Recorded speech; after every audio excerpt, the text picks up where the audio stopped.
Olá, seja bem-vindo a mais uma videoaula sobre o tema Suicídio, Falsa Solução. Camilo Castelo Branco está em um importante tratamento para a reestruturação da sua existência.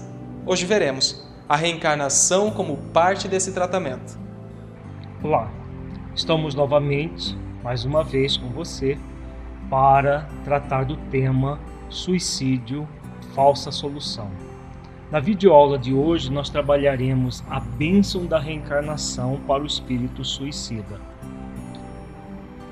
Inicialmente, vamos refletir sobre a reencarnação como parte do tratamento do espírito suicida. Nós estamos vendo em várias videoaulas que o suicida, ele acaba comprometendo de uma forma muito grave o próprio perispírito, com o ato do suicídio. E a reencarnação é uma das possibilidades de tratamento que o suicida pode obter. Eles são tratados no mundo espiritual, como nós já vimos em videoaulas anteriores, mas tem casos que somente o novo corpo vai fazer com que toda aquela carga energética que fica bloqueando as energias do perispírito possa ser refeita. Então nós vamos ver o relato do Camilo Castelo Branco no livro Memórias de um Suicida, psicografia de Ivone Amaral Pereira, como nós temos trabalhado, e que aborda exatamente essas dificuldades do suicida e o processo reencarnatório como um meio de auxílio do suicida para que ele se recomponha. Nós estamos refletindo algumas questões de um estágio que Camilo Castelo Branco, juntamente com outros companheiros, estão fazendo em várias instalações da Cidade Esperança. Eles estão, nesse momento, visitando o setor do manicômio. Nós já trabalhamos em videoaulas anteriores, principalmente quando trabalhamos a questão dos vícios, esses espíritos internados no manicômio. E agora nós vamos ver a reencarnação como um método para alívio, para o tratamento desses espíritos. Vejamos o relato do Camilo. Se bem compreendi, então a reencarnação punitiva que aguarda esses desgraçados lhes é imposta simplesmente como tratamento médico hospitalar desta seção do nosso departamento? Trata-se de um antídoto, um remédio, pois? Perqueri sacudido por penoso desaponto. As informações são do irmão João, responsável pelo manicômio masculino. Sim, medicamentação apenas. Um gênero de tratamento que a urgência e a gravidade do mal impõem ao enfermo. Operação dolorosa que nos pesa fazer, mas a qual não vacilamos em conduzir os pacientes, certos de que somente depois de realizada é que entrarão eles em convalescença. Então nós estamos vendo aí muito claro pelas informações do irmão João que a reencarnação vai surtir efeito para o espírito como um medicamento. Então ele vai colocar no corpo todas aquelas vibrações deletérias que estão impedindo que ele tenha lucidez no mundo espiritual.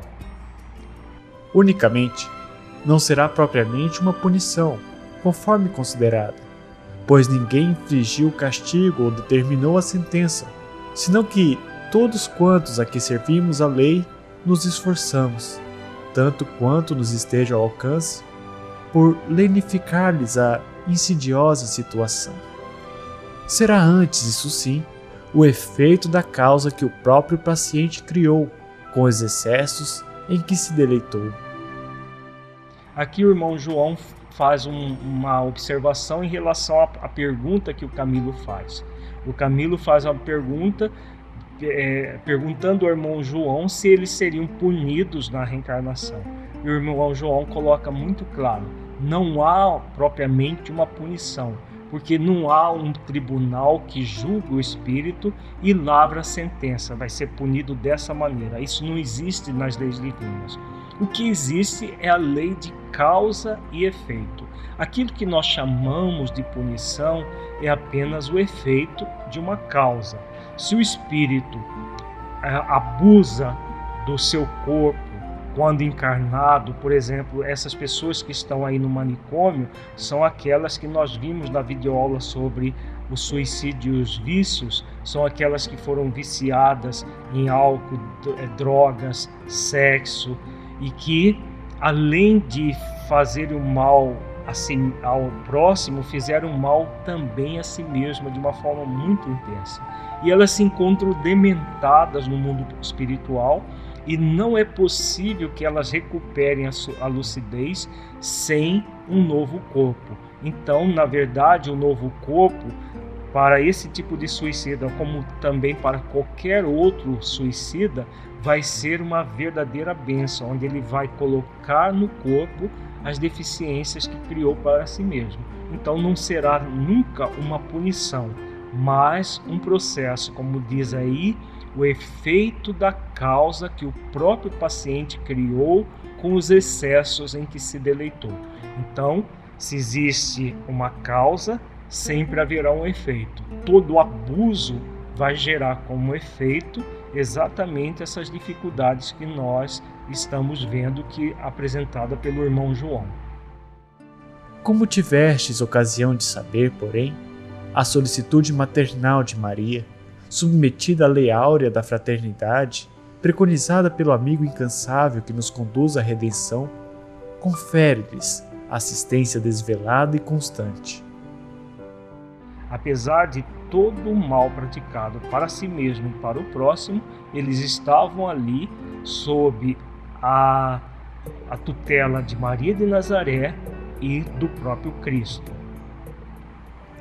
Reencarnados, mergulhados nas ondas terrestres da expiação, continuarão sob nossa dependência, da mesma forma hospitalizados e registrados em nosso departamento, visitados e assistidos por nossos médicos e vigilantes, como se aqui ainda permanecessem, enquanto que será para aqui mesmo que tornarão ao findar o terrível degredo para que os preparamos.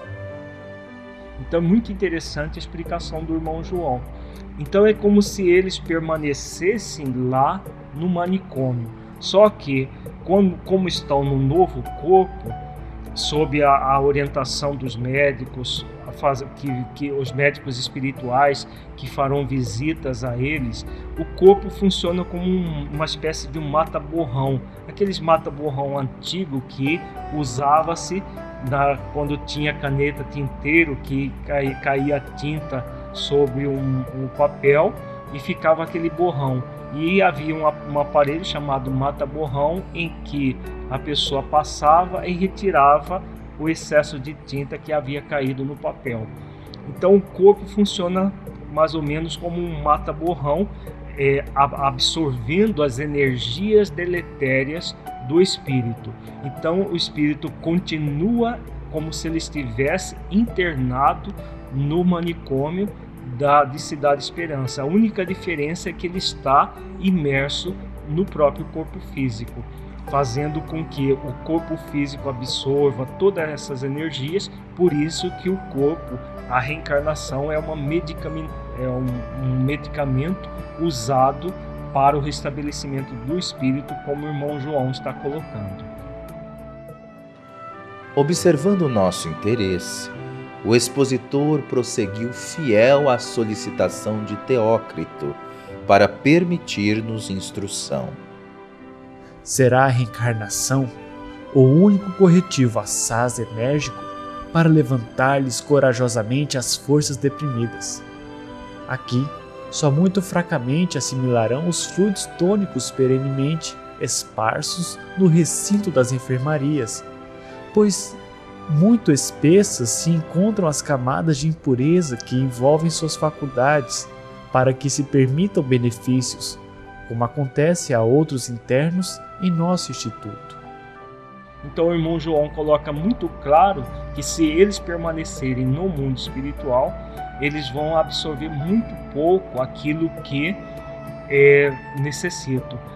esse tipo de suicídio é bem diferente da própria condição do Camilo Castelo Branco, que suicidou-se numa situação de desespero por ter ficado cego e se recuperou depois de passar pelo Vale do Suicida, se recuperou a partir de intervenções magnéticas que nós já vimos o processo de tratamento dele, e que estava aguardando uma nova reencarnação, porque somente reencarnando, nós vamos ver na próxima videoaula, é que o espírito ele realmente consegue se recuperar totalmente.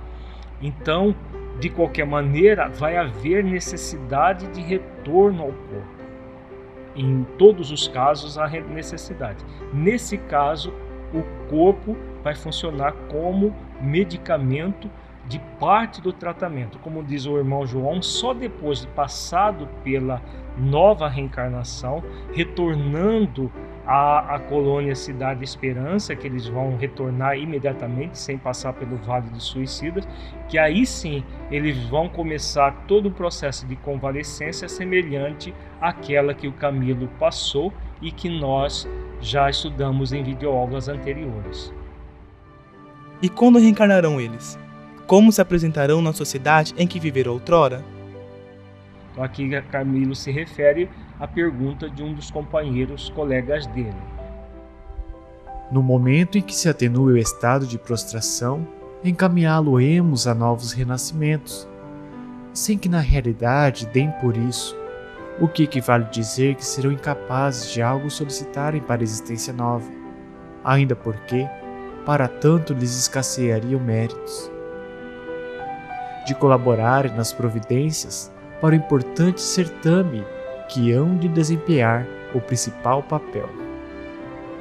Somente nós outros, portanto, os governadores do manicômio, assim os técnicos do departamento de reencarnação, trataremos dos acontecimentos em torno deles, de acordo com a justiça das leis estatuídas pelo Criador e sob os ditames da amorosa caridade do Mestre Salvador, que a todos os desgraçados procura socorrer com o alívio da sua imarcessível ternura, e a quem todos os obreiros devem submissão, respeito e veneração.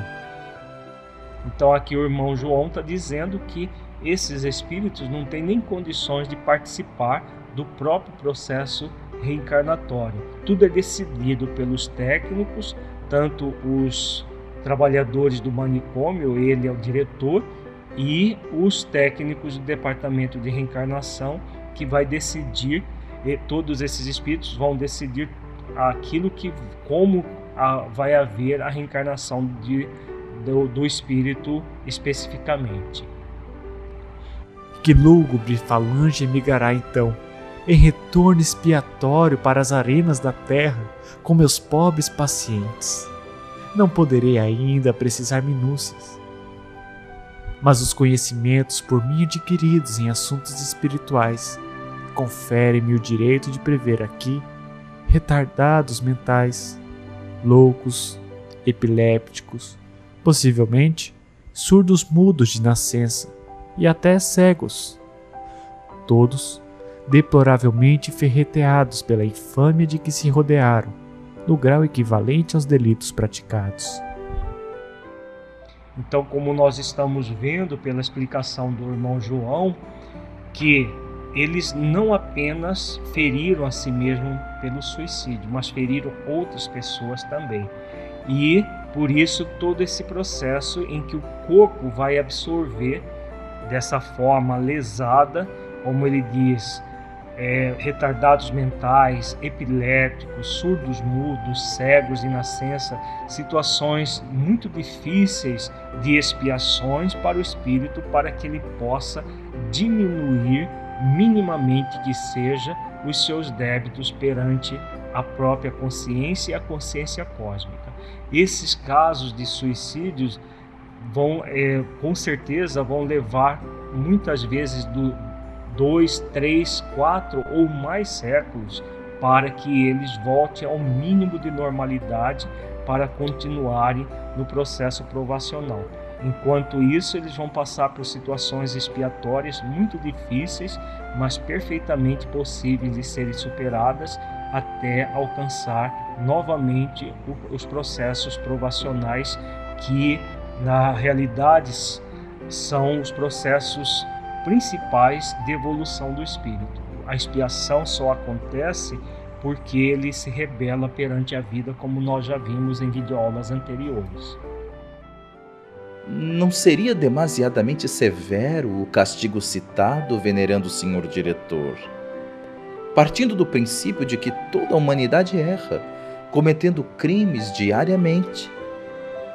Perquiri inconformado, enquanto a minha visão interior se desenrolavam panoramas análogos às sugestões apresentadas pelo eminente moralista e por mim outrora verificados diariamente nos cenários terrenos. Aqui novamente o Camilo insiste na questão da punição, do castigo. Vejamos a explicação do irmão João. Não acrediteis assim, meu amigo. Refleti antes no que expus sobre as leis de causa e efeito, estatuídas pelo legislador supremo, no intuito de advertir o homem, como os espíritos dos erros que praticam em oposição à harmonia das demais leis. Novamente o irmão João chama atenção para a questão da lei de causa e efeito. A lei de causa e efeito não é possível de ser derrogada. Quando nós agimos no mal, esse mal, na verdade, retorna para nós para que nós possamos aprender a agir no bem. Vede o castigo imposto pelo próprio dissoluto, que violou aquelas leis colocando-se na situação de lhe sofrer o ricochete, pois as faculdades radiosas pelo sempiterno, concedidas às criaturas, jamais serão contaminadas de impureza pelo mau uso que delas faça o seu possuidor, sem que o atinjam dolorosamente consequências inevitáveis. Então aqui ele explica mais intensamente a questão da lei de causa e efeito. Então, quando a pessoa viola as leis, o que vai acontecer? Ela vai sofrer, como ele diz, o ricochete. Se ela produz o mal ao outro, na verdade ela não está somente produzindo mal ao outro, ela está produzindo mal a si mesma. Então, esse ricochete que ele fala, ela vai até o outro, mas retorna sempre para o autor do mal, qualquer que seja esse mal. Como ele diz, as faculdades radiosas que o sempiterno, que o Criador concedeu à criatura, jamais serão contaminadas de impurezas pelo mau uso que delas faça o seu possuidor. Então, a partir do momento que todo o mal produzido retorna a quem produziu o mal, o que a pessoa está sendo convidada? Ela está sendo convidada à expiação. Nas videoaulas sobre saúde espiritual, nós explicamos bastante essa questão da expiação. O prefixo ex significa extrair, pia significa pureza, ação para extrair a pureza. Se não houver a expiação, o processo doloroso, a pessoa ficaria eternamente na impureza. Então, como diz o irmão João aqui, as consequências fazem com que a pessoa se descontamine das impurezas que ela própria causou, porque não é possível permanecer impuro para toda a eternidade. Deus nos criou para a pureza, Ele nos criou simples e ignorante, e todos nós vamos alcançar a pureza maior como espíritos que somos imortais, criados para nos purificar, nos iluminar completamente. Então, quando nós agimos no mal, nós criamos impurezas para nós, e a expiação vai nos liberar dessas impurezas. Então, que todos esses espíritos suicidas passarão e passarem em qualquer circunstância é para o bem deles próprios. Sendo o bem a base suprema da vida, em que amarga situação se colocará o ente, que o compuscou, dando-se ao mal, desarticulando-se todos os dias do trajeto natural que ascende para a perfeição, arrastando por atos opostos aos que o Senhor estatuiu como carreiro normal para a sublime jornada? Então, se tudo nos convida ao bem, quando nós nos damos ao mal, é claro que nós estamos na contramão do universo e vamos necessitar expiar esse mal. Esqueceis então as lágrimas que estes infelizes fizeram derramar a seus irmãos, aos quais infligiram tormentos oriundos do egoísmo e demais expressões vis que deixavam extravasar do coração denegrido, das difamações com que feriram suas vítimas, aprazando-se em atirá-las ao descrédito das pessoas conceituadas, das delações, das críticas ferinas, das ignominias com que muitas vezes enxovalharam a pessoa respeitável do próximo, valendo-se das faculdades do raciocínio e da inteligência, apenas para infelicitar a outrem, preparando outro sim, para si mesmos, o abismo em que se haviam de despenhar? Então aqui o irmão João faz toda uma série de reflexões acerca daquilo que eles infringiram a outras pessoas. Eles não são simples suicidas, eles são suicidas que infelicitaram muitas e muitas pessoas pelos vícios que mantinham, principalmente os vícios na área sexual.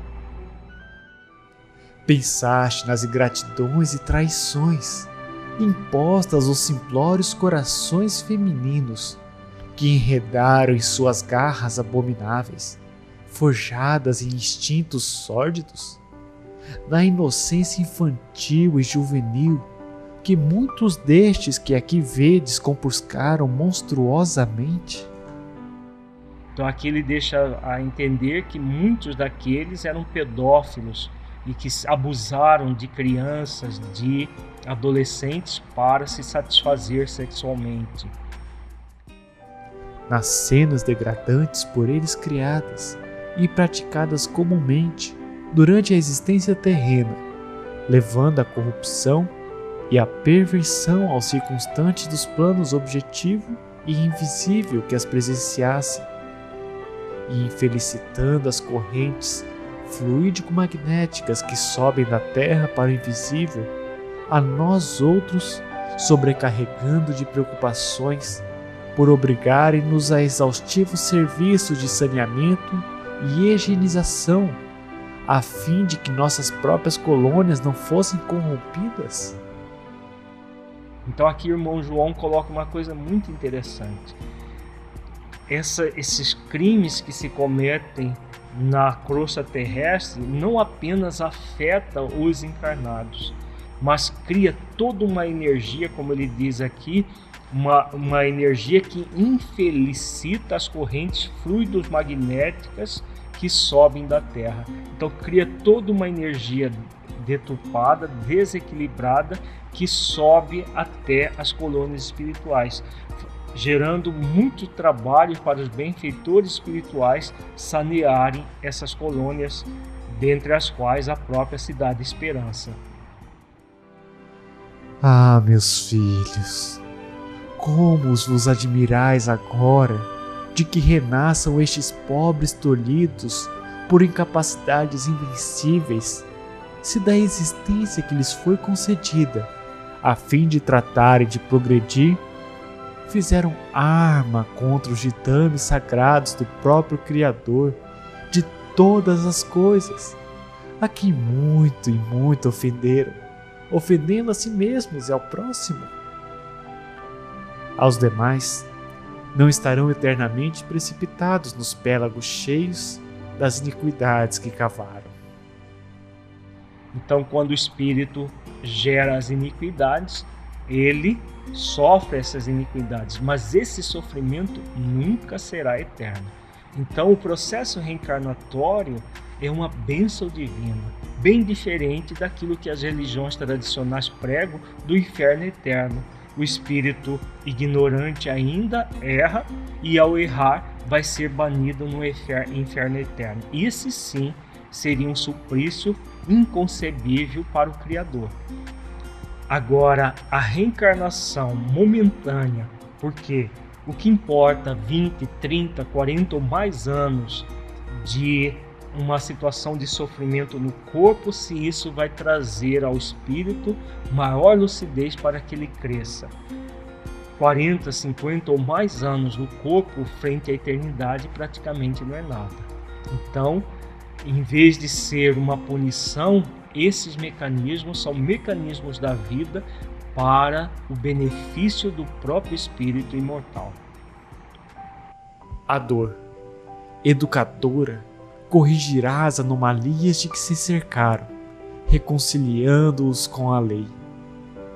Oh, Deus é a misericórdia infinita, meus amigos, e deseja as criaturas harmonizadas com a beleza eterna das suas leis. E se sabemos que essas leis são incorruptíveis, cumpre-nos observá-las e respeitá-las a fim de que não virmos a tragar o fel irremediável das consequências que por nossa própria vontade criarmos com os desvios da rota natural e luminosa. Então aqui ele fecha todo o ensinamento mostrando que a lei é sábia e que a misericórdia divina é infinita. E por misericórdia que Deus permite que situações como essas, que se nós olharmos apenas a situação limitada sem enxergar o todo, nós vamos ver uma injustiça, mas que de injustiça não tem nada. É necessário sempre ter essa visão do todo. São situações muito difíceis, com toda certeza, mas situações que o próprio suicida causou e que é necessário para o seu próprio bem, como nós estamos vendo aqui com essas explicações. No próximo bloco, nós trabalharemos a questão da preparação da reencarnação de suicidas. Como que se dá a preparação? Todo o trabalho que os técnicos da reencarnação realizam para que o suicida, qualquer que seja o gênero de suicídio, qualquer que seja as agravantes ou as atenuantes, que ocorra um processo o mais útil possível para o espírito.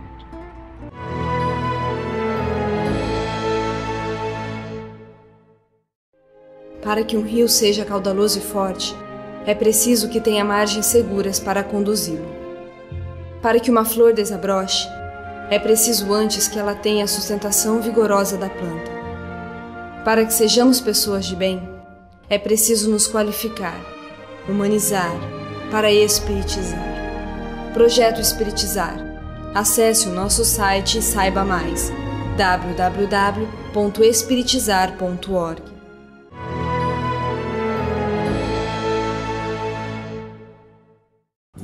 Para quem interrompe a existência física, haverá necessidade de passar novamente pela mesma prova que motivou o suicídio?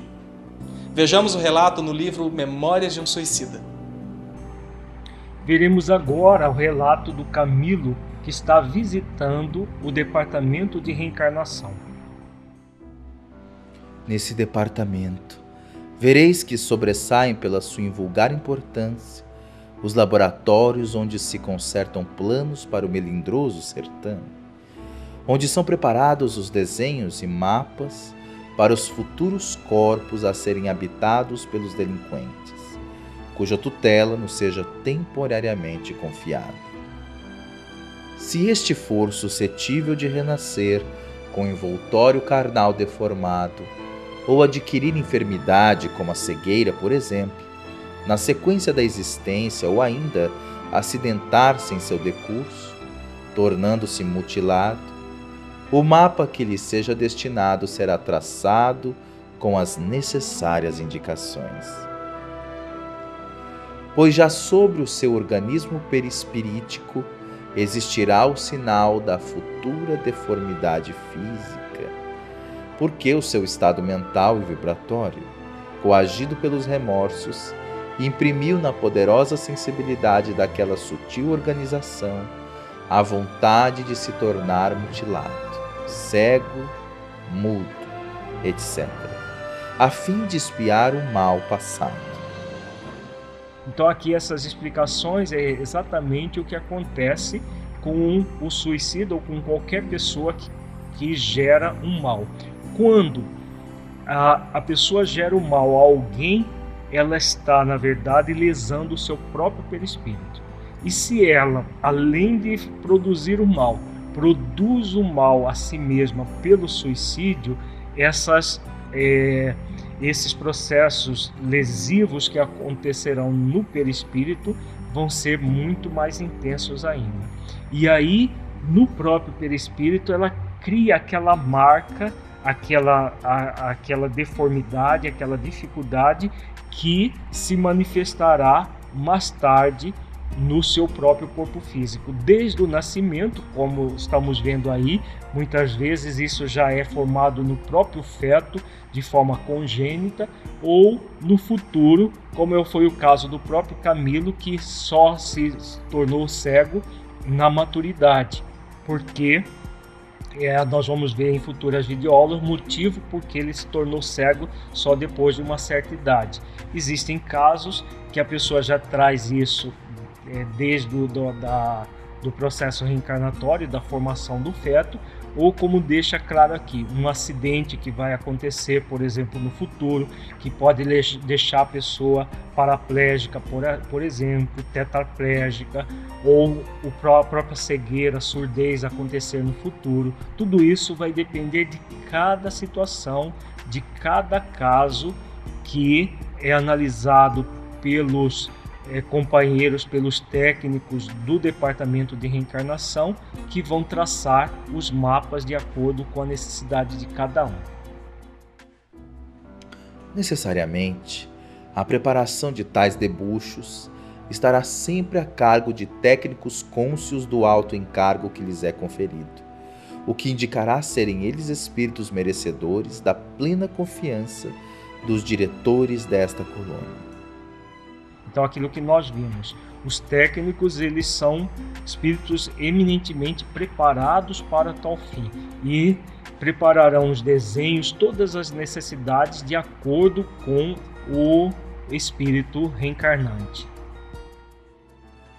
Uma vez concluídos, serão encaminhados à direção dos gabinetes de análises, os quais realizarão serviços comparativamente com as premências expiatórias do interessado, levantando a justiça dos méritos que tenha, curvando-se às injunções das desvantagens dos deméritos.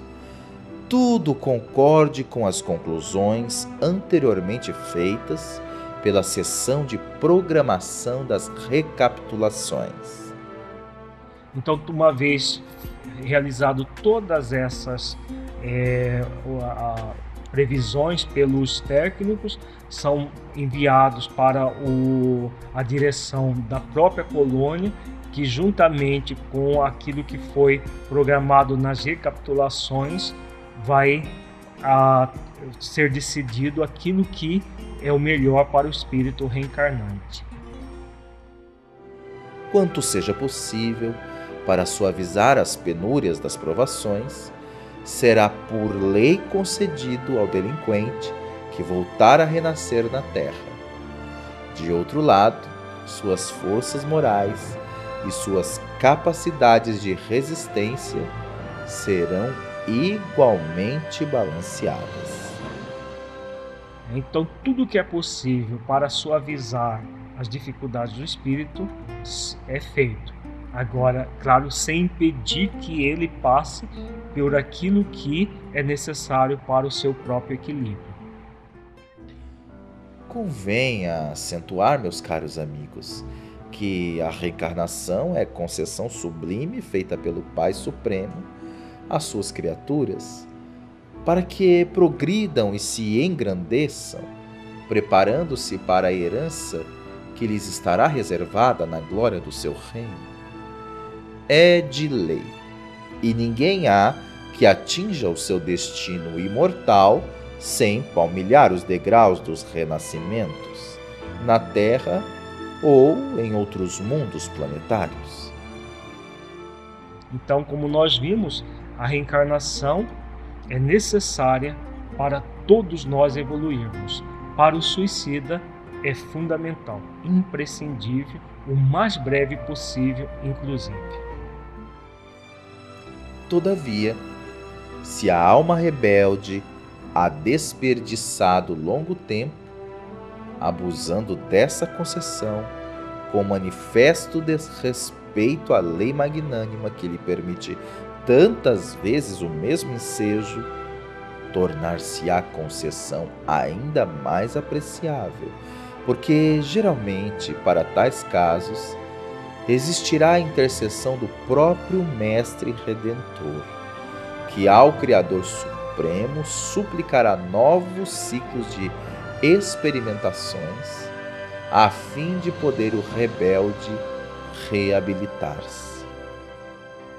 Então, quanto maior a rebeldia do espírito, mais os benfeitores espirituais, principalmente o próprio Cristo, como ele mesmo nos ensina que nenhuma das ovelhas que meu Pai me confiou se perderá, o próprio Cristo intervém para que aquele espírito rebelde que ainda não despertou para a realidade da vida venha a reencarnação e possa progredir.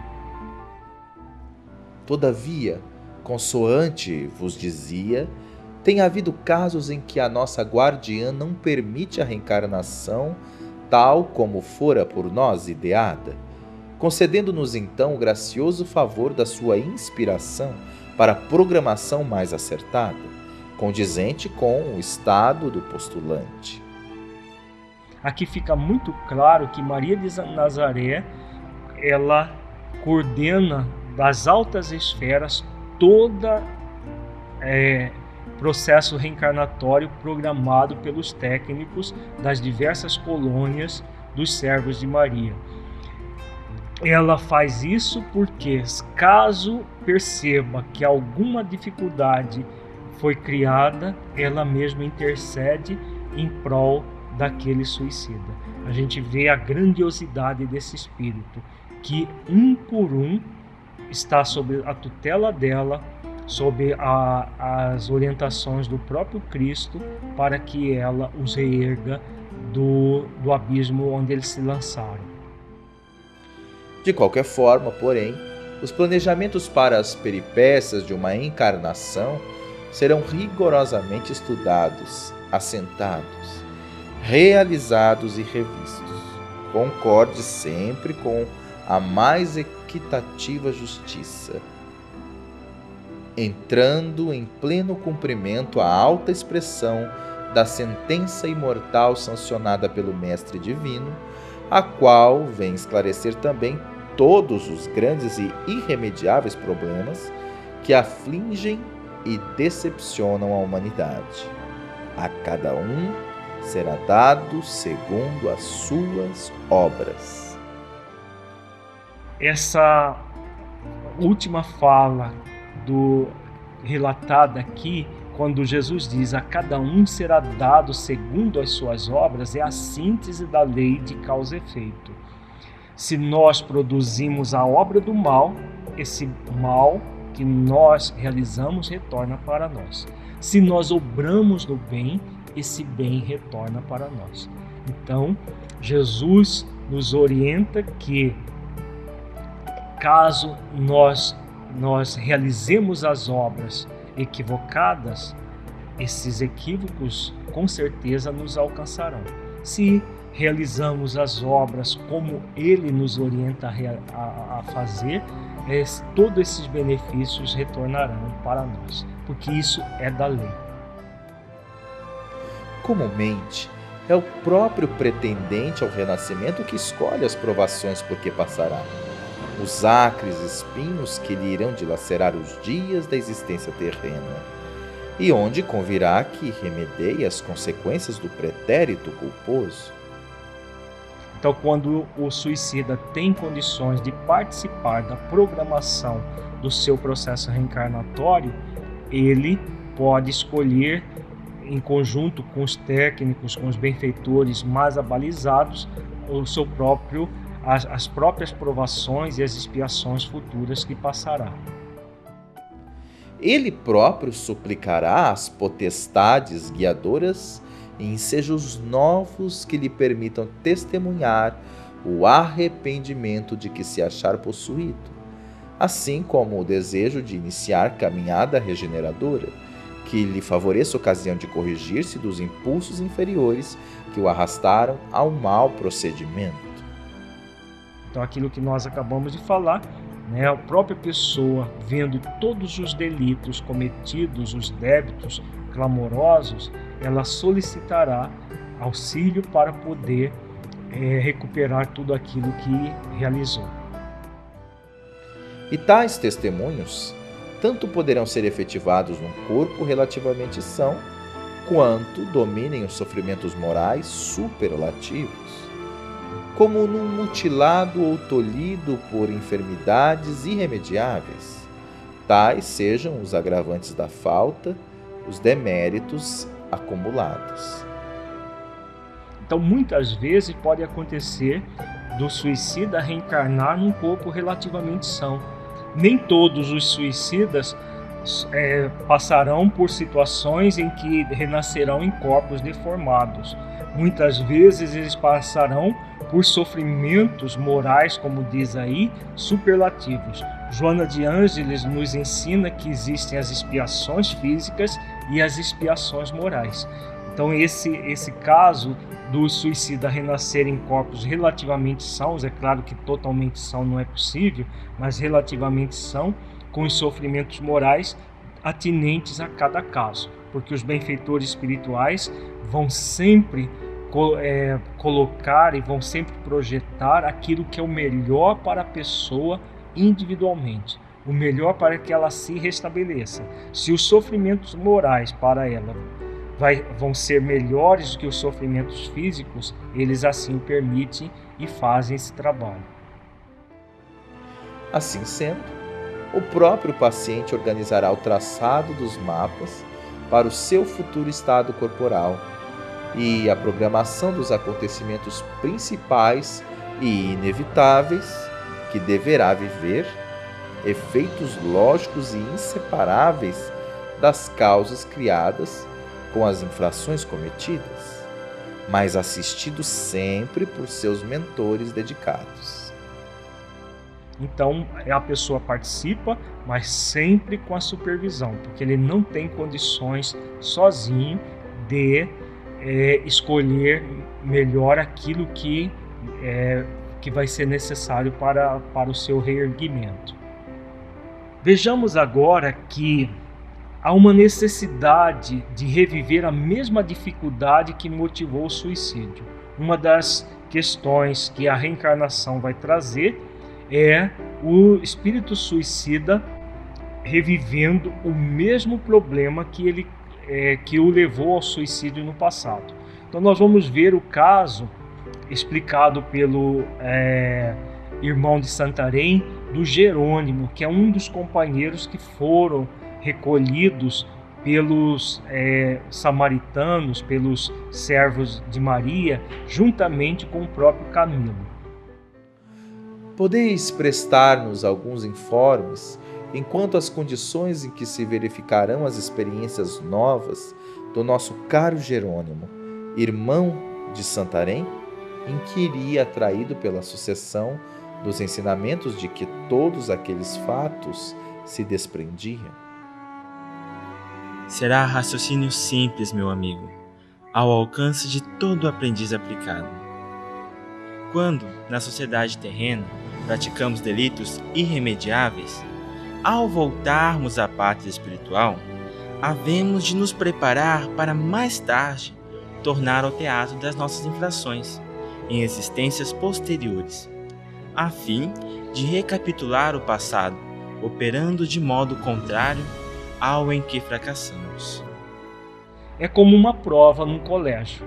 Se a gente vai, negligencia, não estuda, não passa na prova, é claro que nós não vamos adiante sem retornar e passar pelo mesmo teste, pela mesma prova. Se numa escola humana é assim, imaginemos como deve ser essa questão em relação à própria vida. Então, todas as vezes que nós falirmos numa prova ou numa expiação, nós retornaremos novamente e passaremos pela mesma situação. No caso do suicida, isso é mais delicado ainda, porque além da situação do passado que o levou ao suicídio ser recapitulada, ele vai com todos os achaques oriundos do próprio suicídio.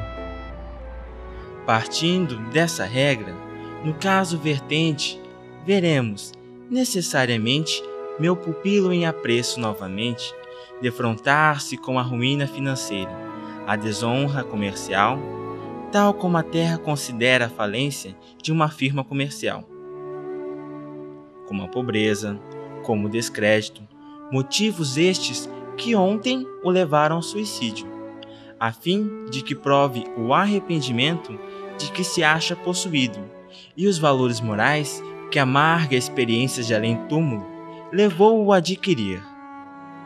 Então aqui ele fala do Jerônimo que havia se suicidado porque foi a falência do passado. Ele deveria novamente enfrentar a falência, a pobreza e todas as dificuldades advindas dessa situação. Para que assim seja, a ruína deverá positivar-se, no entanto, a despeito dos seus esforços por evitá-la e apesar da sua probidade, mas nunca pela incúria de que acaba de dar provas, depredando em gozo e vaidades mundanas o empréstimo da fortuna que o distribuidor supremo lhe confiara, com vista a amplas possibilidades de progresso para ele próprio, como para seus semelhantes. Diferentemente do passado, porque o Jerônimo faliu porque usou indevidamente os recursos financeiros. Agora ele deveria renascer, novamente experimentar a falência, só que não por incúria dele, mas pelas contingências da vida, e passar por isso de uma forma correta, sem blasfemar perante a providência divina. Restará o grave impasse criado com a família, a quem abandonou em situação espinhosa, fugindo ao dever sagrado de lutar para defendê-la. A consciência aconselhá-lo-á as particularidades do desempenho de tão melindrosa reparação, de acordo com os seus próprios sentimentos, pois ele possui livre-arbítrio. Então, além de toda essa dificuldade, ele deixou a família míngua a partir do suicídio. Então, ele haveria de também sofrer as consequências desse ato.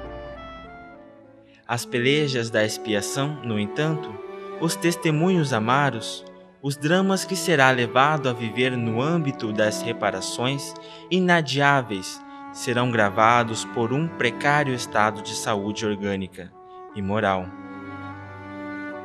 Males indefiníveis que a ciência dos homens não removerá, porque serão repercussões danosas das vibrações do perispírito prejudicado pelo traumatismo, resultante do suicídio sobre o sistema nervoso do envoltório físico-material, que então possuirá. Então, agravado por todas essas situações, os problemas de saúde orgânica e emocional que ele teria decorrente do próprio suicídio. É possível que até mesmo a surdez e uma paralisia parcial, que poderá afetar o aparelho visual, assinale seu futuro estado de reencarnado, porquanto preferiu ele matar-se dilacerando o aparelho auditivo com um projétil de arma de fogo. E sabeis, meus amigos, que o corpo astral, o perispírito, sendo como é, organização viva e semimaterial, também se ressentirá forçosamente com a bruteza de um suicídio, e assim modelará o futuro corpo, padecendo mentalmente dos mesmos prejuízos. Uma das dificuldades que se apresentam também em relação à reencarnação do suicida é o trabalho para a escolha dos pais para o espírito suicida. Porque como o suicida ele é considerado um trânsfuga da lei, no livro Memórias de um Suicida tem muitas informações sobre isso que, por razão de tempo, nós não poderemos trabalhar diretamente. Mas é muito interessante que nós vejamos no original, muitas vezes eles fazem reuniões com os pais dos possíveis de trazer como filhos espíritos suicidas, e o que é trabalhado nessas reuniões com os futuros pais desdobrados fora do corpo. Eles trabalham no sentido de que, ao receber um espírito suicida, o que acontece? Os pais, eles têm diminuído os seus débitos perante a vida. Então, eles normalmente escolhem pais que não têm uma vinculação direta com o espírito suicida, são pessoas estranhas, porque o espírito suicida, como ele é um trânsfuga da lei, raramente ele merece nascer entre espíritos amigos. Eles são normalmente trazidos entre espíritos estranhos e algumas vezes até entre inimigos do passado. E aí os pais são consultados se querem receber esses espíritos suicidas. Caso eles não desejem voluntariamente, os benfeitores espirituais atinentes ao caso fazem com que eles regridam no passado, mostrando situações de erros clamorosos. Tem um caso que o irmão Teócrito faz com que um casal reencarnado nas Ilhas Açores, que faz parte de Portugal, retorne a uma situação do passado em que eles foram escravocratas no Brasil e produziram muito mal. E os convence a receber um espírito suicida para que, ao receber o espírito suicida, eles pudessem aí diminuir os seus débitos perante a vida. E os benfeitores, eles lamentam que muitos, apesar de todas essas reflexões, essas persuasões que são feitas, se recusam. Eles preferem resgatar os débitos até o último centil e ter filhos normais a ter um filho suicida. Essa é interessante, todos os relatos que abordam o livro Memórias do Suicida, porque mostra que o amor sempre será aquele sentimento que cobrirá uma multidão de pecados, como Jesus ensina. Quando um casal escolhe ser pais de um espírito suicida, ele passa a fazer parte da equipe dos servos de Maria. E por amor, eles ajudam um espírito e se ajudam. Como a irmã Celestina relata a Camilo Castelo Branco, eles, por causa desse ato, muitos débitos clamorosos do passado, como é o caso desse casal escravocrata, eles se redimem a partir dessa atitude de amor, desse ato de amor em prol de um espírito que é um trânsfuga da lei, mas que merece toda a reparação em decorrência do ato praticado, mas que a misericórdia divina os traz novamente à reencarnação para expiarem, repararem o delito e prosseguirem sempre. Muita paz a todos e até uma próxima videoaula. Agradecemos a sua companhia e nos encontramos na nossa próxima videoaula. Para saber mais sobre o Projeto Espiritizar, acesse www.espiritizar.org. Até lá!